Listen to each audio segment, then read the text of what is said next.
Siya oh. Kung mayroon sa Divisoria, mayroon din dito sa Antipolo yan si nanay. Tikman nga natin yung magic water ng Antipolo.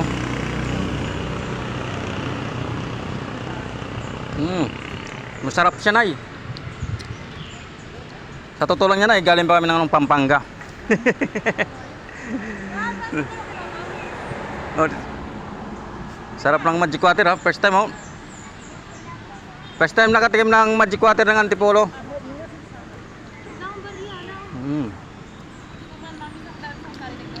Ito po, pag pumunta kayo dito ng Antipolo, masarap din yung magic water ni nanay. Sarap siya.